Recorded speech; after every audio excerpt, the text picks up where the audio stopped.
Rev up your engines!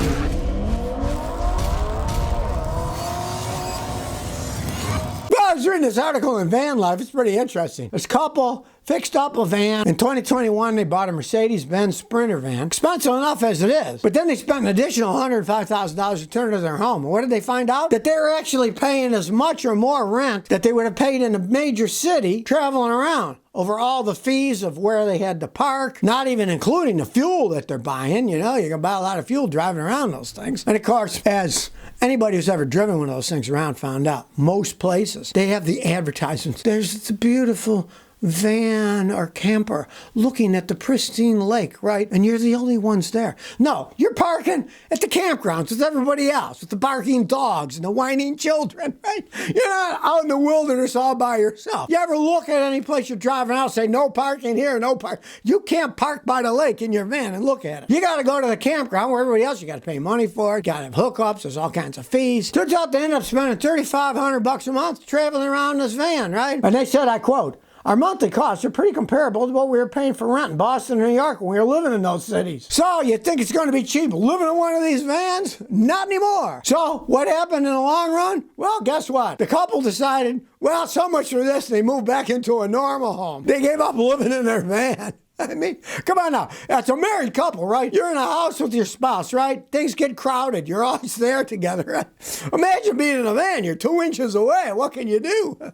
That probably had something to do with it, too, you know? People want space. You don't get much space in one of those things. It's always, that was a good idea when I first thought of it, but then when I tried it out, well, it didn't work out all that well. Fred Westerholt said, Scotty, my engine is pinging even with high-octane gas. I got an 02 Butte Park Avenue with the supercharger and V6 engine. I run premium gas, but it clatters. The dealer said, nothing's wrong. And the mechanic says, oh, I don't know, it's not throwing a code. What's happening is your engine is wearing out, your timing chain is worn. If your ignition timing is off, the engine will clatter when you accelerate. And since you have a supercharger that rams more air in, it's going to clatter even more than a normal car. You're going to have to rebuild your engine if you want to. What, it's a 22-year-old Buick. Do you really want to spend that money? I just say drive the stupid thing as long as it runs. When it finally wears out, just get rid of the thing. It's worth nothing, you know. But what's happened is your timing chain is worn, so the timing is off. You can't adjust it. It is all done by computers on modern cars. There's no adjustment for it. The computer sets it off,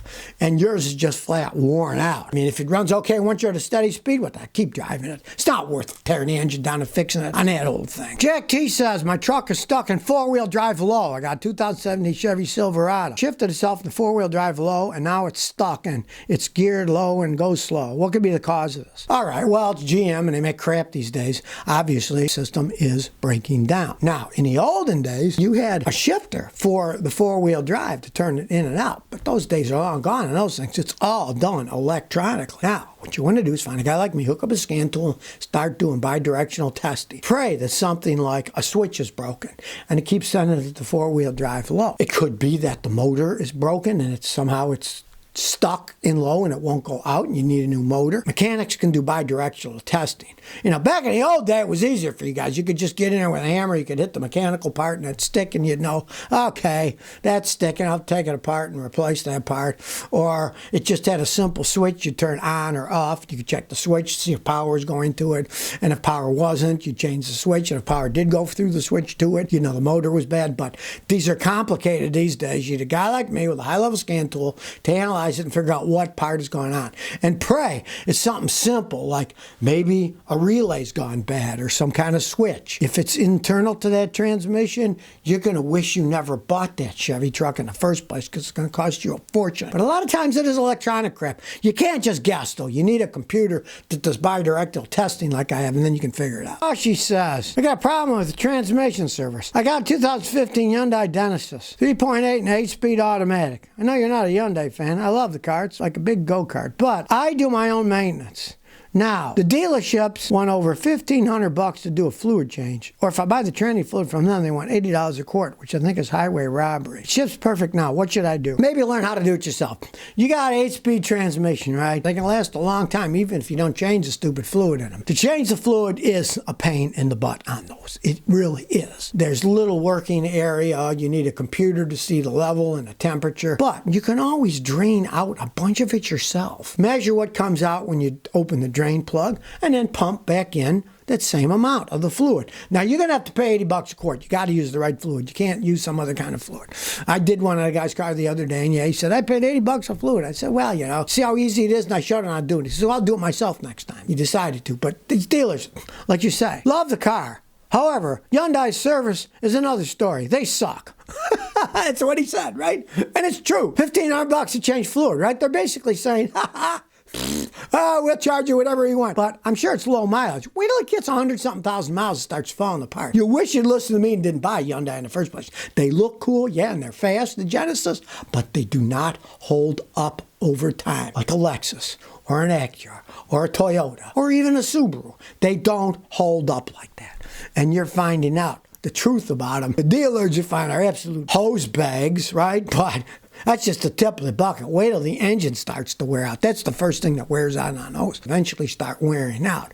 Where in a Lexus or a Honda, they'd still be going 200,000-300,000 miles with a little wear. Those will be in the junkyard because the engines will blow. Check it out. This is a Chrysler 200. Last year, Chrysler sold one of them. Yes, I'm not making it up. One of them. You know, the 200s were crappers. They were more Italian design than the 300. That was a big luxury car. The 200s were a dramatic failure. Now, they stopped building them in December 2016. Right? This is what? A 7-year-old car. It sat on the lot for 7 years. Finally, somebody bought it. Imagine the sales guy. Anybody ever going to buy that crap or 200? Man, it's been sitting there for 7 years. Finally, some fool came and bought it. Now, I hate to tell them, but the tires are going to be dry rotted. It's been sitting there for 7 years. I assume the electrical system's probably going to have problems. Those things always had transmission problems anyway. I rented one once. What a piece of crap that thing was, right? Maybe it's the only one that's left, right? Who would buy a new car that's 7 years old, right? Not me. I think you'd be an idiot to buy a car that's that old, that's brand new. Kind of tells you, why is it sitting there? Because they were rolling piles of crap. Somebody went out and bought the stupid thing. Good luck to whoever you are out there.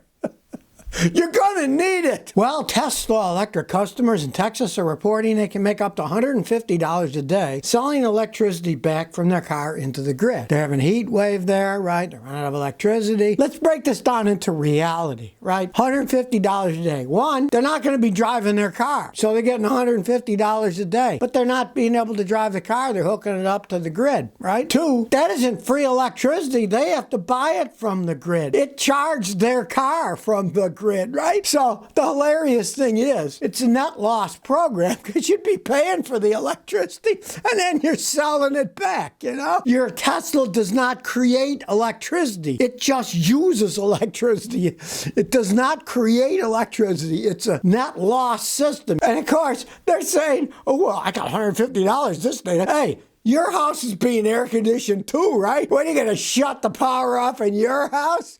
Turn on, run air conditioning? Oh, these things are such a joke. They try to make it look like people are making money. One, they paid a fortune for the car to begin with. But the electricity isn't free. And this is all based on high rate. When there's loss of electricity in the system, they pay whatever the going rate is. People were paying $5 per kilowatt hour. When I was living in Houston, I had a commercial electricity contract.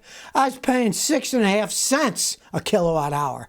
And now they're paying $5 during these emergency things. It's not going to save us anything. It could take all our money and be thrown out the window. When you need more electricity, they have to buy it on the spot market. The price goes up, right? Thinking your car is going to make you money, it must be out of your mind. You got to recharge the stupid thing, right? And then you can't even use the car because you hooked up to the grid. I mean, it's just insane, the ideas that people come out.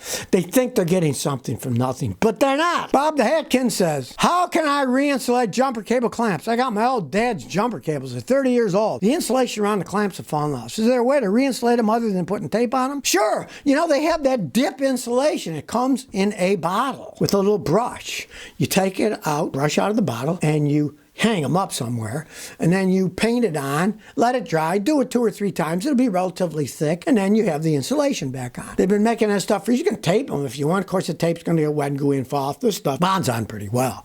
And you can go to Amazon, any place. There's plenty of places that sell that paint-on insulation for tools. A lot of guys use them for tools so they don't slip.